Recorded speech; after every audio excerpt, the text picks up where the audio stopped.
Today, we have a former champion trying to make his way back to the top of the division.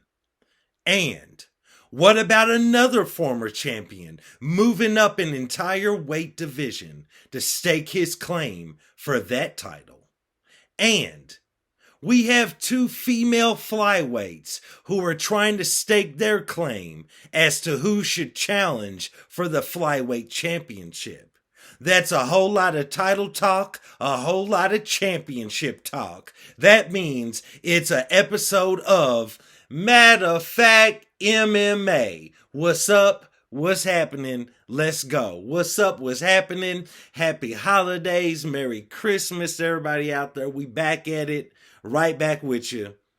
Your boy Matt is here to deliver some of the news, some of the little MMA news that came out, brought to you by Daddy Warbucks Dana White. I believe it was last week, just a little bit before Christmas. Let's start out with the flyweight fight with all types of stakes. All type of stakes. Omaha stakes, right there. I wanted to say flyweight championship fight because it almost feels like that, not quite. But the winner of this more than likely will be challenging for the title. Let's talk about, as I check my Nizotes, Erin Blanchfield stepping in the octagon with Manon Fiorot. That's going down at a UFC Fight Night on March 30th, announced by Daddy Warbucks Dana White. That's going to be a fight right there. That's a good. It sucks that one contender is going to have to be knocked off, but that's going to be a good fight because you have Fiorot, who is extremely good on the feet, has shown that she can be very comparable with her takedown defense, as well as she's definitely, she can grapple if she needs to. She's not going to beat Erin Blanchfield grappling, but if it needs to go to the ground, Fiorot can hold her own.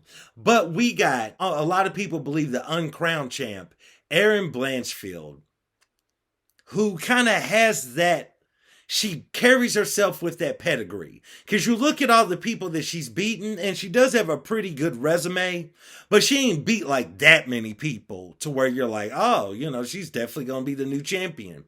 But most of the MMA media, most of the fans, most of everyone that watches kind of is already putting her in that space that she's going to be the next champion.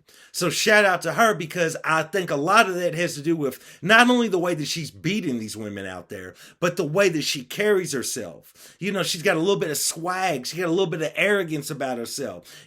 She beats women after she's done beating them. She's kind of, she kind of brushes her shoulders off. She kind of get that dirt off her shoulder. You know what I'm talking about?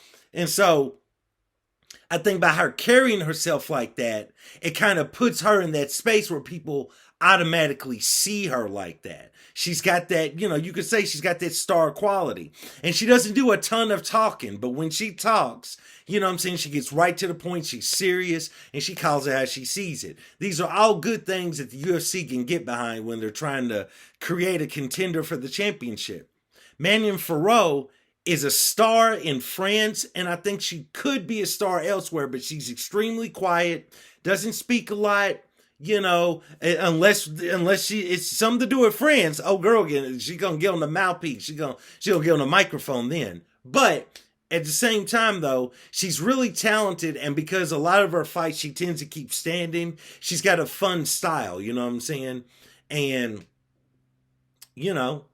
this is going to be a good fight. I'm not going to make a pick, this early in the game, but I would probably be leaning definitely toward Erin Blanchfield, because, Blanchfield can not only strike, but, she's got outstanding wrestling. So, I'd probably be leaning toward Blanchfield, but we going to see as the fight gets closer. Let's move on. As I check my Nizzos. We also have another fight that was announced. Yair Rodriguez steps back in the octagon with Brian Ortega in their rematch after their first fight got ended, fairly quickly when, in the middle of a scramble between the two, Brian Ortega's shoulder basically popped out of socket. So, this fight right here, I'm going to go ahead and say I'm just going to go along with Yair Rodriguez. I think that Brian Ortega is definitely a good fighter, but he just doesn't have a good strength of schedule. It's so hard to get this man in the octagon, and I'm just not really sure where he's at. At times he's changed up his entire camp. At times he is a ladies' man, what I'm talking about. He had the public relationship with Tracy Cortez. I don't believe that they are together anymore. He I don't know what it is about Brian Ortega. He's cool. He's a cool dude. He can fight. I wouldn't say he's the best, but he can definitely fight. He kind of has a style. He kind of has a swag about him. And I wouldn't say that he's fragile. I wouldn't say that he can't take the punishment. But at the same time, it's just something about him where I just don't know. Like, it's hard to pick him to go out there and beat anybody. You know what I'm saying? Because you just never know what Brian Ortega you're gonna get, and he has so many gaps he has so many gaps in between fights that it's like you never know what you're gonna get. And the older he gets, you can't take that much time in between each fight and expect for your career to keep going upward, to have an upward trajectory. You know what I'm talking about? So, straight up, I got to go along with Yair Rodriguez. He just fought the champ, Alexander Volkanovski.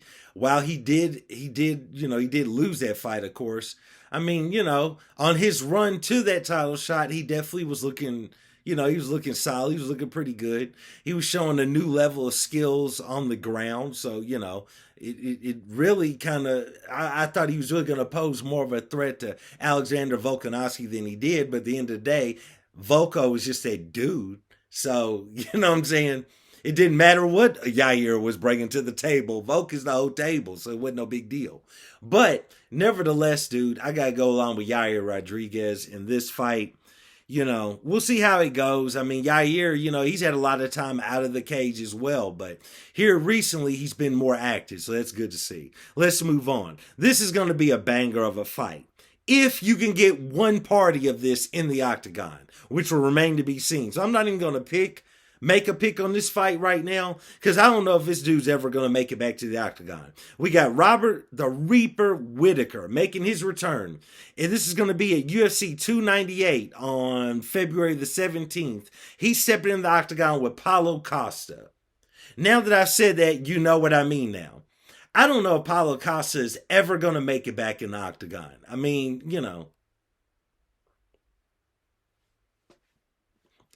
think he will, but at the same time, it's like, bro, every time you get hyped up to see Paulo Costa fight, he doesn't make it to the octagon. So I'm not even going to vamp a lot on that fight just yet, but we'll have to see if he even makes it to the octagon. You know what I'm saying? Because it's hard to get Paulo out there to fight. It's hard to get that man to do his job.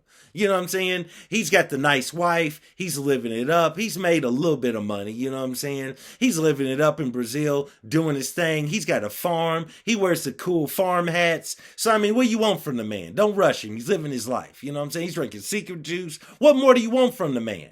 You know what I'm saying? So, nevertheless, dude, I'm not going to talk a lot about this fight because I need to wait for it to get a little bit closer to see if Paulo Costa is actually going to make it in there.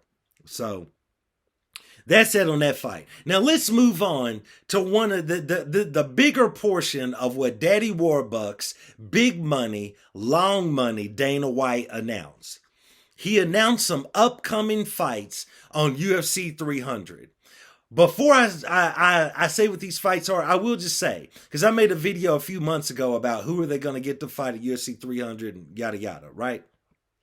Y'all go back and check that out. Because I was kind of talking about what big fights are they going to make. Because so many of their stars seem like they're not fighting at the moment.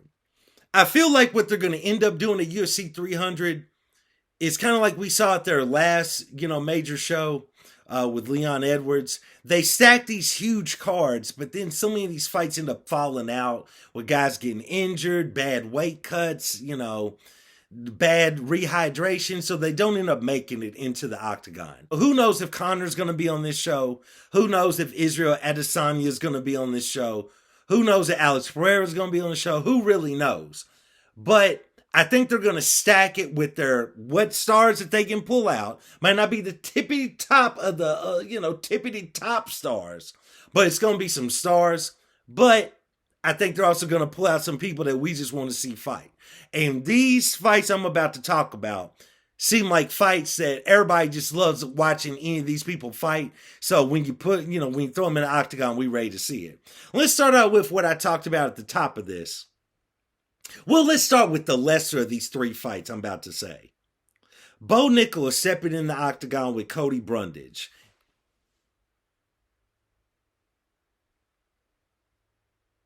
I mean, come on, dude. Shout out to Cody Brundage. I'm not here to throw dirt on Cody Brundage's name, but I mean, we all know what the UFC is doing with Bo Nickal. We already know what they're trying to do. And I mean, I'm not against it. I like Bo Nickal. But, they're giving him another fight. They're going to see how he looks against a fighter like Cody Brundage. Not that Cody Brundage is going to give him a ton of problems, but they want to see what he looks like before they truly pull the trigger and send him up to that next level of middleweight fighter. You know what I'm saying? Because they're really investing in him. And I kind of get it. You want to see him against tougher fights, tougher fighters, I should say.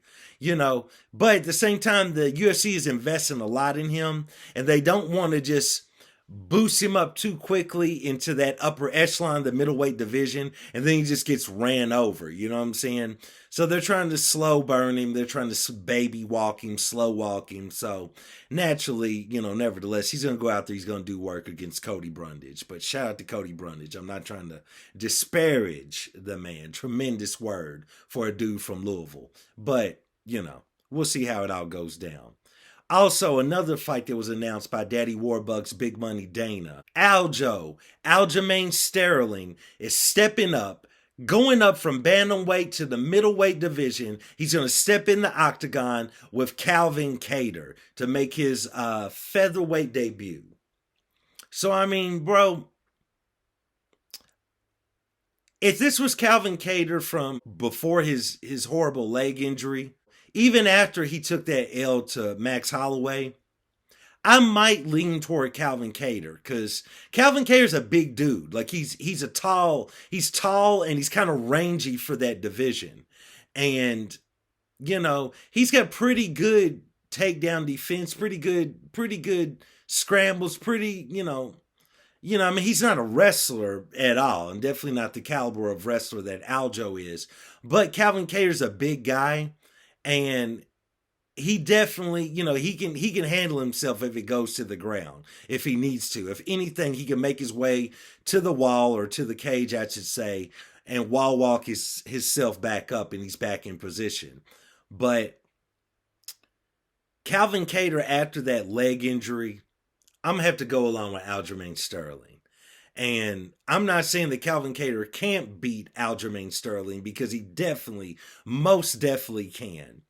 But Aljo still looks in good form. I know Sean O'Malley waxed him, but he still looks to be in good form. I don't think he truly lost a step. I just think he broke his normal game plan and tried to be an exciting fighter for once and took that L to Sean O'Malley. So I'm going to lean toward Aljamain Sterling to go out there and win in his debut at UFC 300. But the final fight that I wanted to talk about, this is going to be a banger. This is going to be a fight. We got Yuri Prochazka, fresh off of losing the light heavyweight battle with Alex Pereira, Powhatan.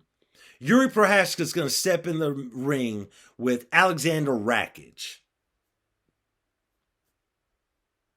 I mean, bro, that's going to be a good fight. Now, Rakic, similar to Calvin Kattar, coming back after a horrible leg injury. But, I mean, Yuri is only one fight removed from having had to vacate the title shoulder injury. He's only had one fight since.